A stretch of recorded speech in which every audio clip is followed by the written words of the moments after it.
começando de Gênesis até Apocalipse, nós vamos ver por várias vezes a manifestação da ira de Deus.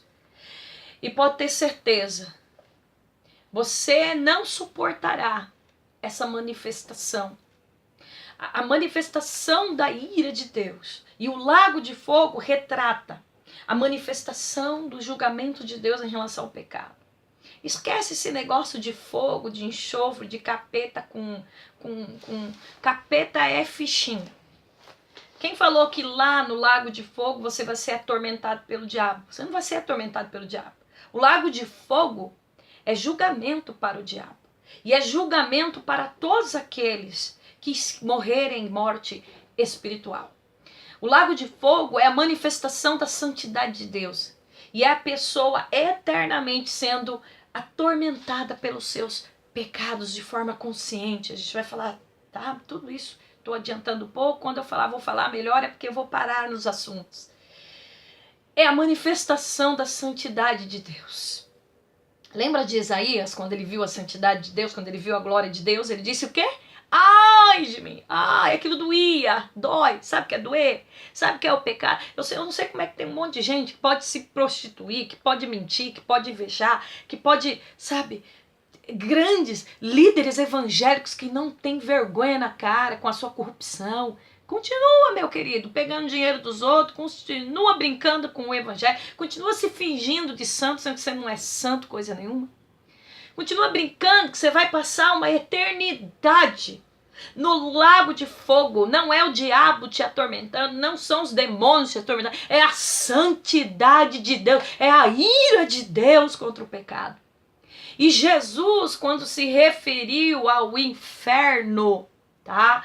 Quando Jesus falou do inferno, ele disse que lá tem ranger, é uma linguagem figurada, tá, gente? Um ranger de dentes, gente atormentada. Naquela parábola de Lázaro rico, gente, aquele homem estava atormentado, falando, pelo amor de Deus, deixa eu passar para o outro lado, para molhar a minha boca, deixa eu avisar as pessoas do terror que é este lugar.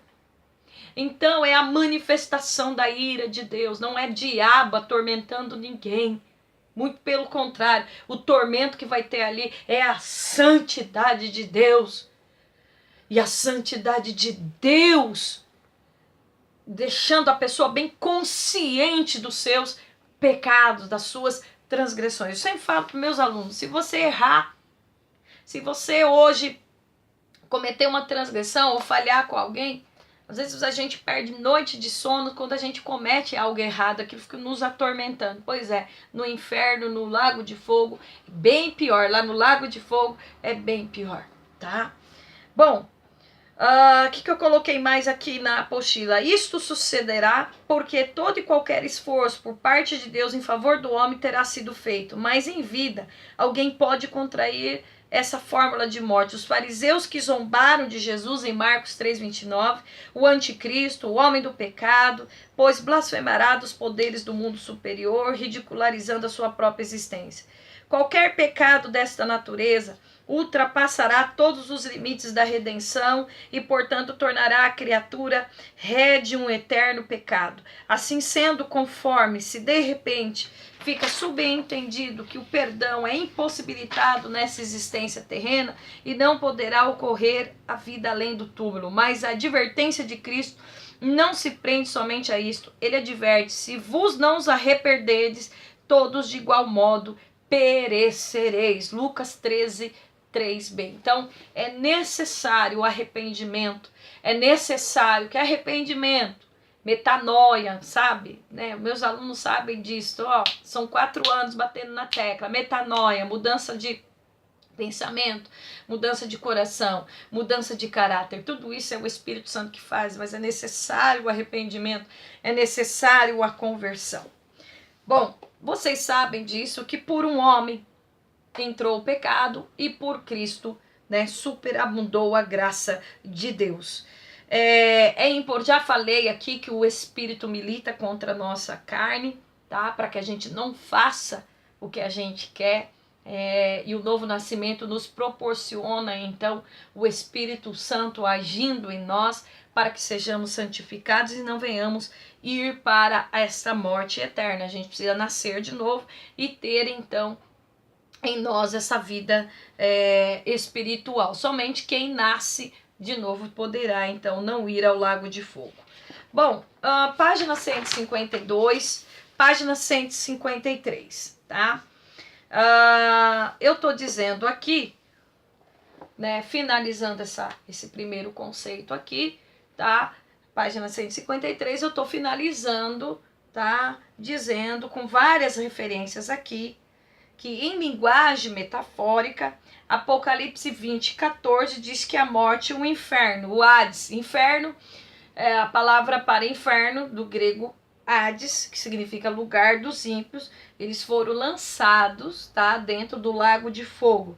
E o significado disso é que a morte deixará de ameaçar durante toda a eternidade, de modo que é o último inimigo. Então, Apocalipse 20, 14 está dizendo que a morte e o inferno, tá? Que o inferno aqui é no grego Hades, lugar dos ímpios, onde estão todos os ímpios, serão lançados no lago de fogo eterno, tá? E aí, a partir de então, a morte será destruída, tá? Mas a gente já vai falar melhor sobre a questão aí das palavras que envolve inferno e tudo, já vou falar melhor.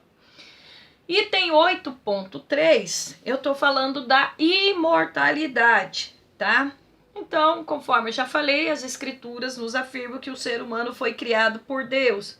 Portanto, né, esse ser humano criado, ser humano eterno, independente de onde ele vai passar a eternidade, se com o Senhor ou se no juízo de Deus, porque tem duas opções: ou você passa em comunhão com o Senhor a sua eternidade, ou você de qualquer forma não vai escapar de Deus.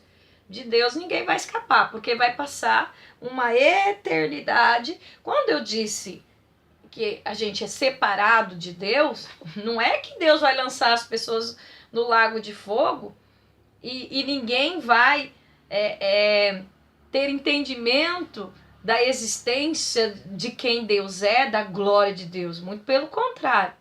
Quando a gente fala separado, a gente está usando essa linguagem para que você entenda separado da glória, separado da comunhão, da koinonia, separado do propósito pela qual ele nos criou, para estar para todo sempre em sua santa comunhão. Agora, as pessoas que irão para o lago de fogo, a ira de Deus, a manifestação da santidade de Deus, lá estará, e por isso ela vai sofrer. Ela vai sofrer porque ela vai receber a ira de Deus em relação ao seu pecado, tá? Então o ser humano, ele é eterno, independente de onde ele vai passar essa eternidade, tá? Bom, não preciso ler Romanos 5, 12 e 13, que eu tô falando de novo da consequência aqui do pecado, né? Apesar do ser humano ser imortal, o homem foi sujeito à morte física, já falei, já expliquei. Sendo assim absoluto em imortalidade, sempre foi o Deus Senhor de todas as coisas, o único que possui imortalidade. Bom, falando do tópico imortalidade, o ser humano é um ser eterno. Só que com a queda, ele não é mais um ser imortal. Então a imortalidade pertence ao nosso Deus, tá? E os anjos, que são seres imortais, tá? O ser humano, ele passa a ser um ser, ele continua sendo o eterno, mas ele não é mais um ser imortal por conta da consequência do pecado, tá? Bom, sobre imortalidade, eu acho que é fácil da gente entender, né? Eu coloco aqui na página 155, o fato do nosso corpo voltar ao pó, de onde viera pelo processo de decomposição, não elimina a esperança da sua restauração pelo poder de Deus mediante a ressurreição. A destruição física causada pela morte não é definitiva. O homem da humanidade caída, no qual a imagem do Criador está desfigurada, restabelece na humanidade redimida por Cristo, o último Adão. Romanos 8, 29a diz: porquanto aos que de antemão conheceu, também os predestinou para serem conformes à imagem de seu Filho. somos transformados de glória em glória na sua própria imagem, como pelo Senhor, o Espírito, 2 Coríntios 3,18, com referência em Colossenses 3,10. O que eu estou colocando aqui, tá? Que a gente vai falar sobre a ressurreição e eu quero falar da importância desse corpo aqui. O corpo, ele sofre a morte física, mas este corpo sofrerá, por exemplo, essa questão da decomposição por um período, porque a ressurreição vai trazer esse corpo de volta. Não me pergunte, eu sei que você tem um monte de pergunta, que eu tô dando aula, não tô em sala de aula, senão já tinha alguém levantando a mão falando, mas se quem morreu, quem foi cremado, quem perdeu a perna, quem perdeu a cabeça, os soldados em guerra. Irmãos, mistério de Deus, mas a Bíblia diz, tá, que num piscar de olhos, os mortos em Cristo ressuscitarão primeiro no arrebatamento, e os que estiverem vivos estarão com o Senhor, subirão também, estarão para todo sempre com o Senhor e receberão a incorruptibilidade do corpo, tá? E os ímpios também ressuscitarão, tá? Os ímpios também ressuscitarão e ressuscitarão em corpo, tá? É agora que eu começo a falar então do tópico 8.3.1, que é a questão da importância do corpo. Gênesis 2:7 diz assim, então formou o Senhor Deus Yahvé Elohim, tá? Ao homem do pó da terra, ele soprou nas narinas o fôlego de vida, ruach, pneuma aqui.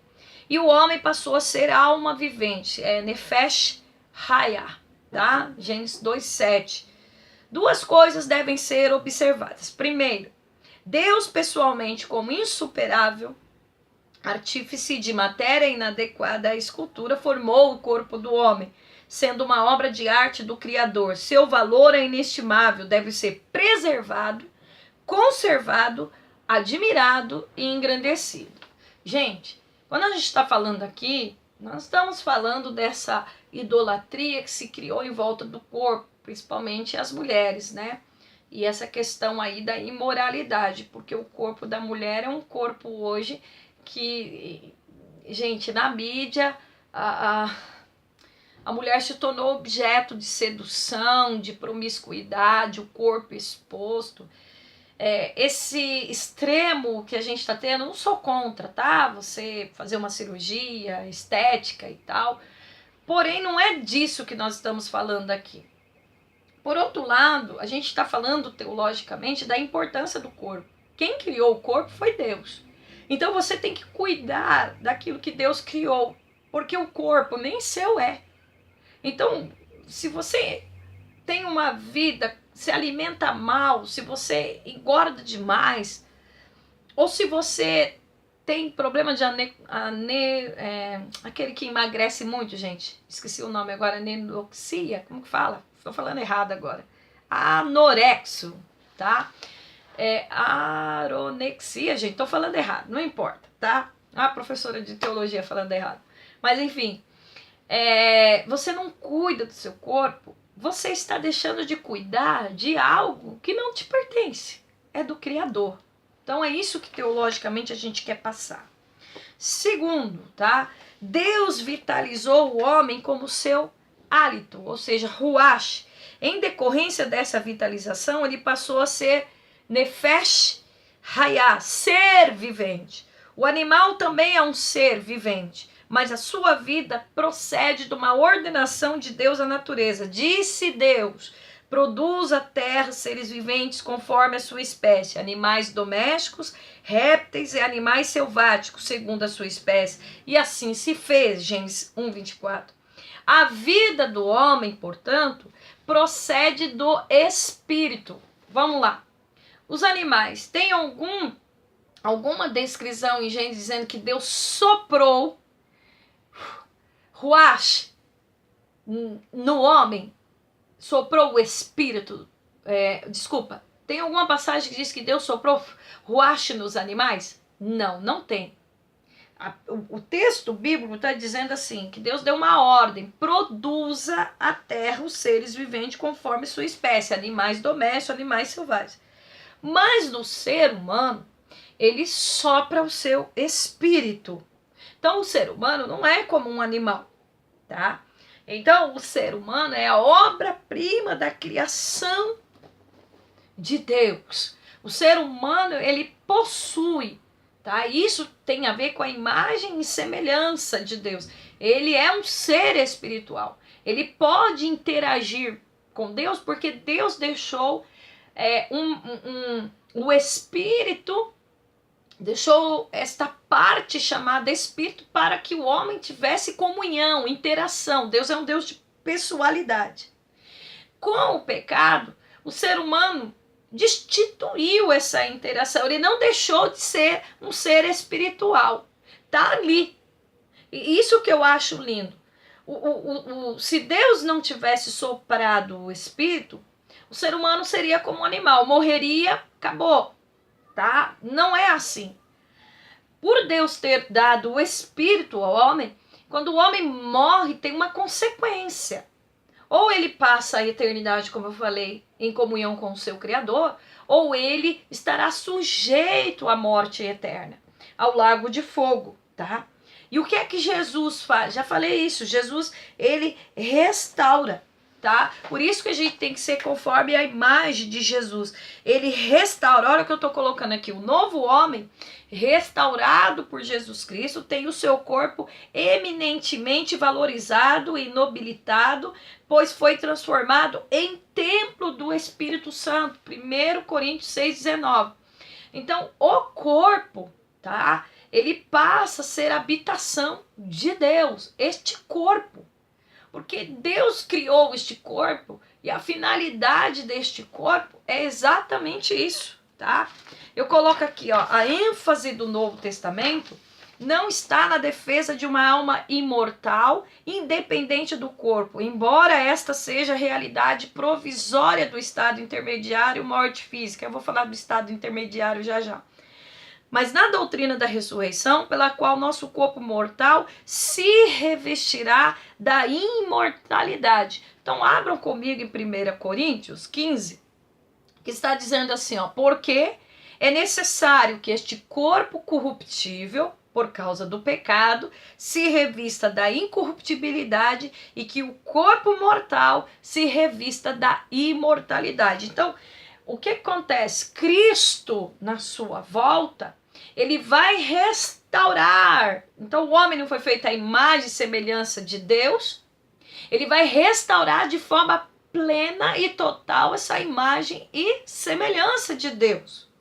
Quando a gente fala plena e total, é porque a gente ainda está sujeito à morte física. O ser humano, segundo a imagem e semelhança de Deus, ele foi criado com a imortalidade, mas por conta do pecado, ele é agora mortal fisicamente. E o que a ressurreição de Jesus, o que a volta de Jesus, o arrebatamento vai trazer para a gente?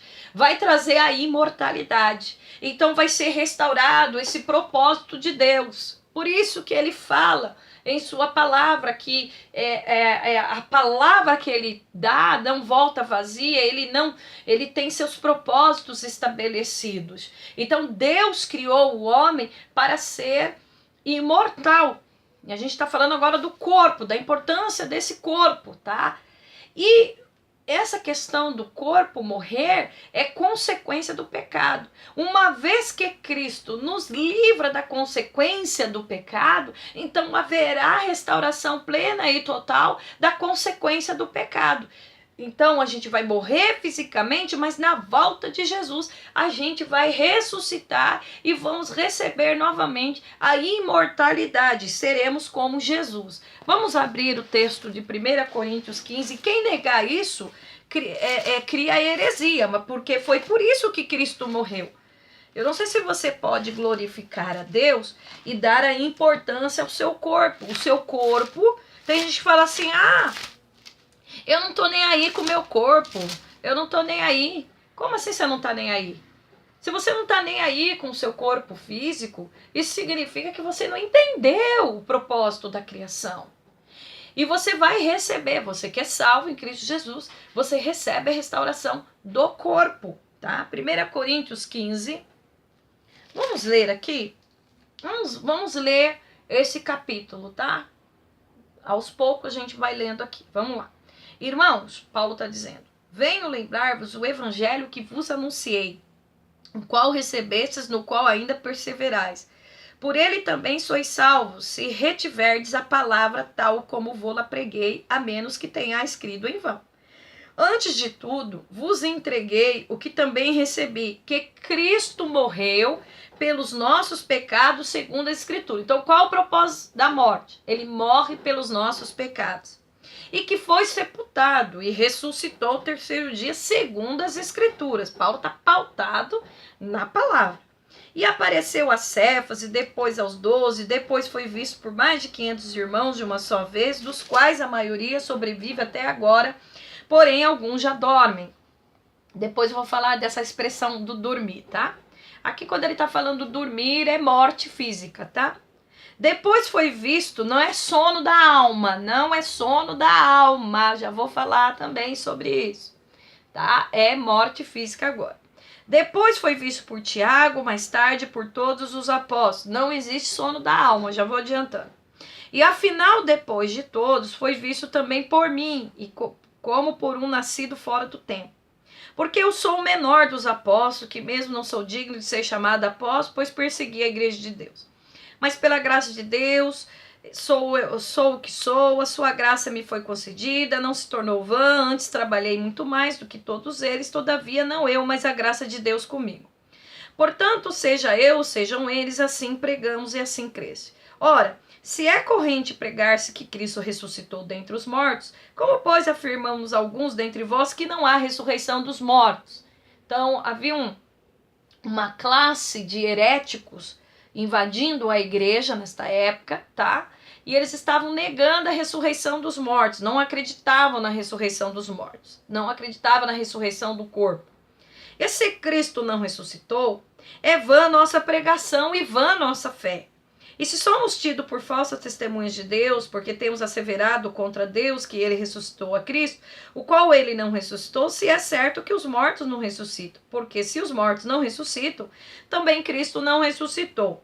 E se Cristo não ressuscitou, é vã a vossa fé e ainda permaneceis nos vossos pecados. Ou seja, se Jesus não ressuscitou, e se ele não ressuscitou em corpo, quando está falando ressurreição, está falando do corpo. Se ele não ressuscitou em corpo, então ninguém aqui está livre do pecado. Porque Cristo foi até a cruz para nos livrar da consequência do pecado. Qual que é a consequência do pecado? A morte física e morte espiritual. Então, Cristo não só nos dá vida espiritual, ele também, no seu retorno, nos dará de volta o propósito da criação, que é a imortalidade. E nós vamos retornar a ter um corpo imortal. E ainda mais, se Cristo não ressuscitou, e ainda mais, versículo 18, os que dormiram em Cristo pereceram. Se a nossa esperança em Cristo se limita apenas a esta vida, somos mais infelizes de todos os homens, porque a gente tem que crer nesta eternidade, né? Cristo, as primícias dos que dormem. Mas se de fato Cristo ressuscitou dentre os mortos, sendo ele as primícias dos que dormem, visto que a morte veio por um homem, também por um homem veio a ressurreição dos mortos. Porque assim como em Adão todos morrem, assim também em Cristo nós somos vivificados. Cada um, porém, por sua própria ordem. Cristo, em primeiro lugar, as primícias, né, ressuscitou. Depois os que são de Cristo na sua vinda, na vinda de Jesus, receberemos a incorruptibilidade do corpo. Então virá o fim, quando ele entregar o reino ao Deus e Pai. Quando houver destruído todo o principado, bem como toda potestade e poder. Porque convém que ele reine até que haja posto todos os inimigos debaixo de seus pés. O último inimigo a ser destruído é a morte. Então, a Bíblia está dizendo que a morte é o último inimigo, tá? porque todas as coisas sujeitou debaixo dos pés. E quando diz que todas as coisas estão sujeitas, certamente exclui aquele que lhe subordinou. Quando, porém, todas as coisas estiverem sujeitas, então o próprio Filho também se sujeitará àquele e a todas as coisas que lhe sujeitou, para que Deus seja em tudo e todos. De outra maneira, que farão os que se batizam por causa dos mortos? Se absolutamente os mortos não ressuscitam, por que se batizam por causa deles? E por que também nós nos expomos a perigos a toda hora? Dia após dia morro. Eu o protesto, irmãos, pela glória que tem em vós outros em Cristo Jesus nosso Senhor. Se como um homem lutei em Éfeso com as feras, que me aproveita isso. Se os mortos não ressuscitam, comamos e bebamos e amanhã morreremos. Não vos enganeis, as más conversações corrompem os bons costumes. Gente, eu fico brava porque o pessoal isola esse versículo, que foi até dito lá no Antigo Testamento, falando de uso e costume, de brinco, de cabelo, de roupa, não tem nada a ver. Paulo está dizendo que esses heréticos que estão dizendo que não há ressurreição de corpo, que Cristo não havia ressuscitado, esse tipo de conversação estava corrompendo a pregação do evangelho. E Paulo está dizendo, não entra nessa, tá? Tornai-vos a sobriedade, comer justo e não pequeis, porque alguns ainda não têm conhecimento de Deus, e isso digo para vergonha vós. Mas alguém dirá, como ressuscitam os mortos? Em que corpo vem? Aí Paulo vai responder, insensato, o que semeais não nasce, se primeiro não morrer. E quando semeais, não semeais o corpo que há de ser, mas o simples grão como o trigo ou de qualquer outra semente. Mas Deus lhe dá o corpo como lhe aprouver dar, e cada uma das sementes seu corpo apropriado. Nem toda a carne é a mesma, porém uma carne dos homens, outras dos animais, outra das aves e outras dos peixes. Também há corpos celestiais e corpos terrestres. E sem dúvida, uma é a glória dos celestiais e outra dos corpos terrestres. Uma é a glória do sol, outra é a glória da lua, outra das estrelas, porque até estrela há diferenças de esplendor. Pois assim também é a resposta. A ressurreição dos mortos semeia-se nesse corpo corruptível, sujeito à morte, ressuscita na incorrupção. Semeia-se em desonra, ressuscita em glória. Semeia-se em fraqueza, ressuscita em poder. Semeia-se em corpo natural, ressuscita em corpo espiritual. Se há corpo natural, também corpo espiritual. Pois assim está escrito: o primeiro homem, Adão, foi feito alma vivente. O último Adão, porém, é espírito vivificante. Mas não é o primeiro o espiritual, e sim o natural, depois o espiritual. O primeiro homem formado da terra é terreno, o segundo homem é do céu. Como foi o primeiro homem, o terreno, tais são também os demais homens terrenos. E como é o homem celestial, tais também celestiais. E assim, como trouxemos a imagem do que é terreno, devemos trazer a imagem do celestial. Isto afirma, irmãos, que a carne e o sangue não pode herdar o reino de Deus, nem a corrupção herdar a incorrupção. Eis que vos digo um mistério, nem todos dormiremos, mas transformados seremos todos. No momento, no abrir e fechar de olhos, ao ressoar da última trombeta. A trombeta soará e os mortos ressuscitarão incorruptíveis e nós seremos transformados. Porque é necessário que este corpo corruptível se revista da incorruptibilidade e que o corpo mortal se revista da imortalidade. Depois a gente lê mais, tá? Bom, o que é que Paulo está dizendo? Paulo está dizendo que em Cristo Jesus, nós recebemos a vida espiritual, né? Mas ele está falando mais além, ele está dizendo que na vinda de Jesus, este corpo semeado em corrupção, ou seja, esse corpo sujeito ao pecado, ele vai ressuscitar. E ele usa uma linguagem de corpo espiritual, né? Só um minutinho que alguém está ligando aqui para mim. Ele vai falar nessa linguagem de corpo espiritual. Mas quando ele fala de corpo espiritual, gente, não comece a imaginar e não coloca no texto bíblico que a gente vai ser como os anjos, nesse sentido vai voar, a gente vai ser espírito. Não, ele está falando de corpo, tá? O que ele está dizendo é que este corpo é que este corpo é um corpo celestial. Ou seja, é um corpo revestido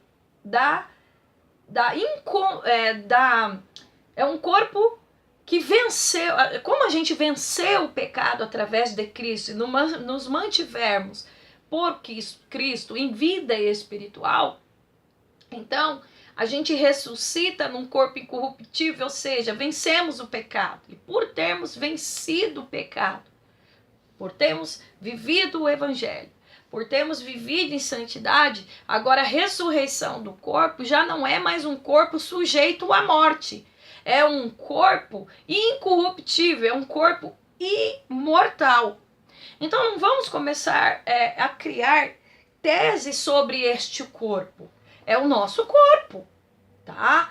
Mas é um corpo revestido da imortalidade. Eu estou colocando aqui na apostila, eu sei que vocês vão ter dúvidas e vão me perguntar. E quem estiver já assistindo, né, a aula, por favor, traga para a sala de aula os alunos da marca suas dúvidas que eu vou tirar, porque daí eu já não preciso retroceder e explicar toda a aula, vocês me tiram as dúvidas. E quem quiser que assiste essa aula, quiser tirar dúvida comigo, tá? É só entrar lá na minha página no Facebook, tá? Elisete Gonçalves, e você me mandar lá uma mensagem que eu passo para você aí, o meu WhatsApp, e aí vocês podem tirar dúvidas comigo, tá bom?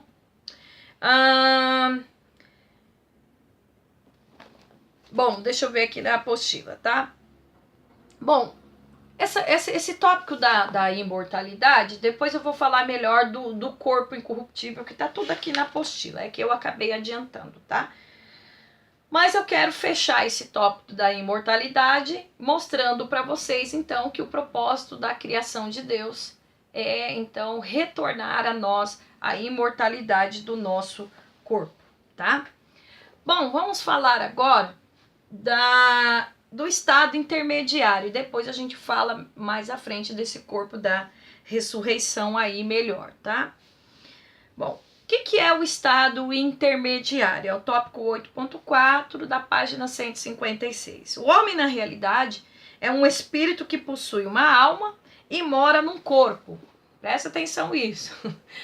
O ser humano é um ser espiritual que possui uma alma, vontade, intelecto, emoções, e ele mora num corpo, tá? 1 Tessalonicenses 5:23. E o mesmo Deus de paz vos santifique em tudo, e todo o vosso espírito, alma, corpo sejam plenamente conservados e irrepreensíveis para a vinda de Jesus. Então, o que tem que ser conservado e irrepreensível? O corpo, a alma e o espírito. Hebreus 4:12 diz que a palavra de Deus é viva e eficaz e mais penetrante que espada alguma de 2 gumes e penetra até a divisão da alma e do espírito, das juntas e das medulas e é apto para discernir as intenções do coração.